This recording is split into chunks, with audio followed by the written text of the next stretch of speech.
कंग्राचुलेसन सांग मैंने आपण मैंने भी एथर 15 कोटी टंकार जॉब पाई परिवे केमती एडा हूँ जर्मन रो लाइट हाउस जोटी की आपण मानू मिलूँ वर्ष 15 कोटी टंकार सैलरी वाला जॉब एठर काम है जो लाइट सिग्नल देखे जो शिप मानू आपण मैंने रास्ता देखेबे किंतु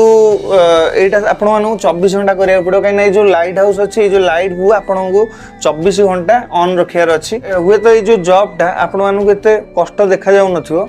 किंतु सेम देखिया गले एते कष्ट नुहे किंतु एठी किछटा कंडीशन अछि आपण मानू वर्ष तमाम सेठी एकेला रहिया पड़िबो किंतु आपण मानू खाइया पिया रहिया व्यवस्था सब आपण सेठिकार गवर्नमेंट जोगेई दबो किंतु एटी प्रॉब्लम हो तार लोकेशन से जो नेचुरली लाइट हाउसटा गोटे समुद्र मझीरे पूरा बनी थाए जोटा कि प्रॉब्लम हुए से सहर दूर थिबारु एटा जो समुद्र बड़ बड़ ढेउ आसिक से माड़ हुए आ जो थे कि 24/7 आपण मानकर जीवन को विपद अच्छी आउ एटी छुट्टी कहले ना कि बराबर